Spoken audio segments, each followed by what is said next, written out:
Everybody, hopefully we are all doing well. Today we are going to be going over nuclear chemistry. So for this, you do need to, again, make sure you've always got your notes with you. Make sure you've got something to write with, and then you shouldn't need anything else for this lesson today. All right, so let's go ahead and get started on it. So today, again, is nuclear chemistry. So what is nuclear chemistry?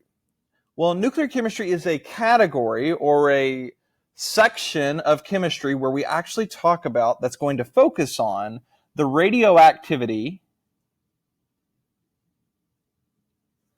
and the transmutation reactions that occur in chemistry. All right, so it's going to be talking about the radioactivity and the transmutation reactions that occur in chemistry. Well, first off, what is radioactivity? Well, radioactivity is going to be when a substance, an unstable nucleus, spontaneously emits some kind of particle or energy, okay? And that's all about trying to achieve stability. And then a transmutation reaction is where we actually see the result of that spontaneous emissions, okay? So we'll see the change in the substance. It'll either gain or lose electrons, protons, or neutrons, okay? All right, so what makes nuclear chemistry different from any other portion of chemistry? Okay, well, first off, there's two different types of reactions in chemistry. There's chemical reactions, and then there's nuclear reactions. This unit focuses on nuclear reactions. So what are they, and what's the difference between them? So first off, a chemical reaction. So a chemical reaction is when we're going to actually be working with the electrons that are outside of the nucleus. And when those reactions occur, we're going to produce new compounds, but we won't actually see new elements produced. Okay, so again, it's going to involve the electrons reacting outside of the nucleus. So chemical reactions all occur on the outside of the nucleus. Now, again, when we do this, we're going to produce new compounds, but we will never, we will not produce new elements. Okay, so that is something that's very important. That's what distinguishes a chemical reaction from a nuclear reaction. So what is a nuclear reaction? Well, a nuclear reaction is what's going to involve a loss of protons or neutrons in the nucleus. Okay, so everything that's happening in a nuclear reaction occurs inside of the nucleus. Now, this actually can produce a new element. All right? All right, so again, it's going to involve a loss of protons or neutrons in the nucleus, and it can produce a new element. All right, so that's a big difference between our chemical reactions and our nuclear reactions. Chemical reactions, we can make new compounds, but we will not make new elements, whereas our nuclear reactions, we can actually create a new element as a result. And that's going to happen because we're going to lose protons or neutrons. Okay? All right. So now we know the difference between a chemical reaction, which is pretty much all of the parts of chemistry, versus a nuclear reaction, which is this portion of the unit. So what are the types of nuclear reactions that can occur? Well, so if we're talking about nuclear reactions, typically we think of fission and fusion.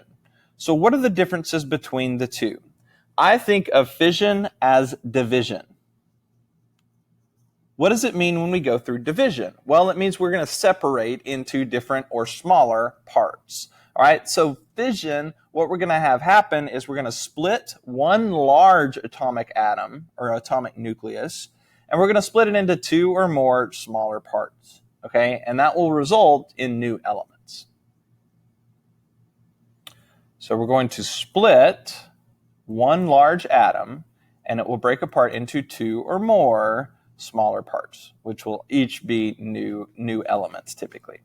All right, so where does nuclear fission occur? Well, nuclear fission can occur in nature, just naturally, but it can also occur in our nuclear reactors.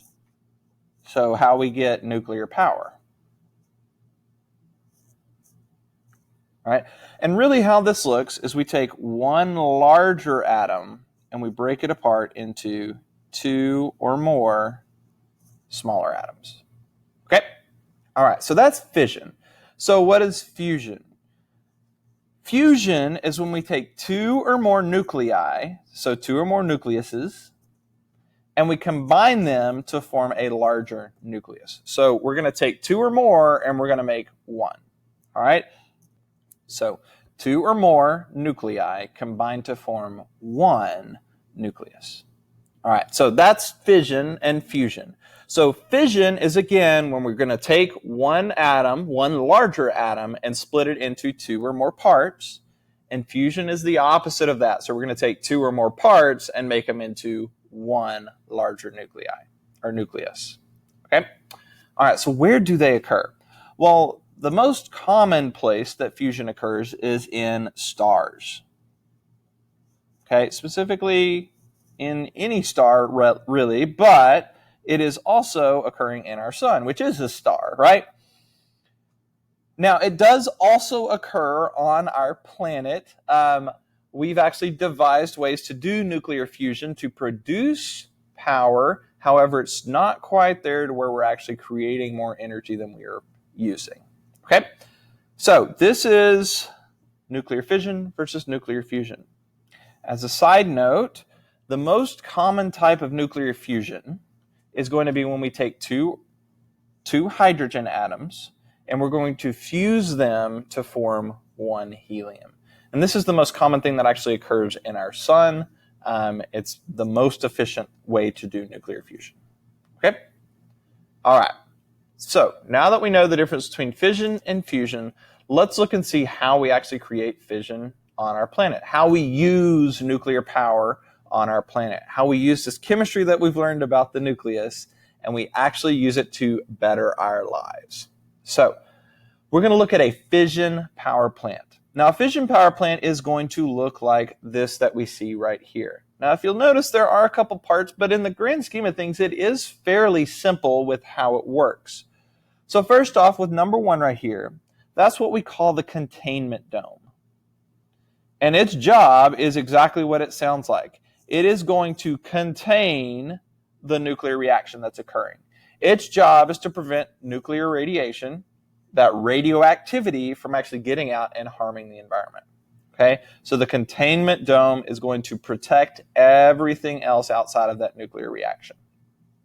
Okay, what else do we have? Well, I've got number two right here. Number two is actually what we call the control rods. So the control rods, their job is to control the reaction. So what do you mean by that, Mr. Oglesby? Well, what I mean is that the control rods can be raised or lowered to either speed up or slow down the nuclear reaction.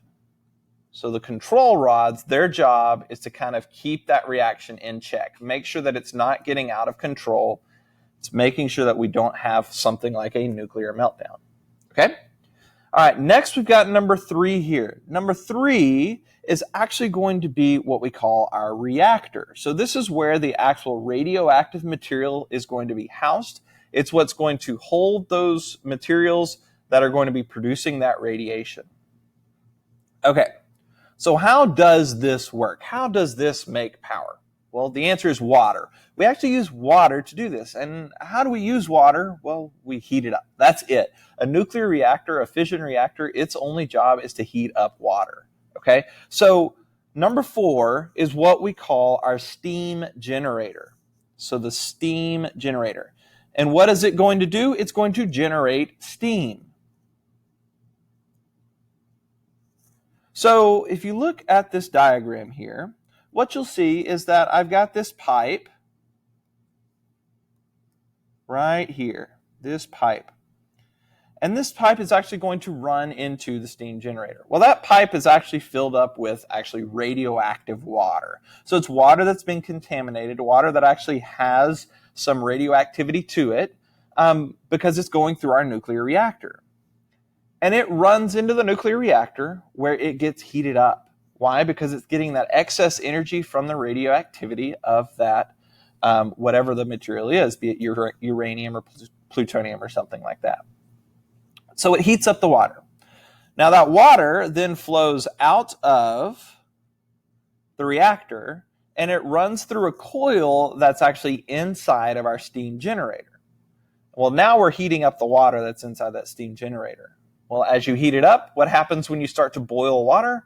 Well, that water that's boiling now is going to actually start to turn into steam. All right, and so now we've got steam, and that's what we have for number 5. Number 5 is either steam or water. So steam or water. And you're like, okay, well, how does that actually make power? Well, we take that steam, and that steam actually runs up this pipe and across, and it's going to go down and through what we call a turbine. And this is specifically a steam turbine. So basically the pressure from the water that's pushing across the fan blades inside the turbine are going to spin this turbine. And when it spins that turbine, it's actually going to be creating energy using that motion. So it's a little bit like a hydroelectric power plant where it uses the water to actually turn a turbine, which generates electricity. Same principle, just now we're using nuclear power. We're using the natural decay of an atom to create energy. Okay? All right, now I take that steam and it pushes down and into this big tank right here at number 7. Well, number 7 is what we call a water condenser. All right, so its job is to condense the water that has been heated into a steam. Okay, so a water condenser. All right, so as y'all can see, I do struggle a little bit with spelling sometimes. Condenser is an ER here. So I have a water condenser. And again, its job is to actually cool that water down and actually turn it back into water instead of steam. Now, once it's cooled down, it's actually going to get pumped back into our steam generator. And then that process gets repeated over and over and over again. Okay, and you're like, okay, well, why do we actually need to cool it down? Well, the reason is we don't want that steam to be pushed back up into the turbine and spin it in the opposite direction, right? So we cool it down so that the water drips out, and then we push that water back up into our steam generator. So that is how you do a nuclear reactor. That's how nuclear reactors work. That's how we produce power with nuclear fission. All right, so y'all, that's a little bit about nuclear chemistry. That's going to be the start of our lesson. If you have any questions, let me know, and hopefully you'll have a great rest of the day. Bye.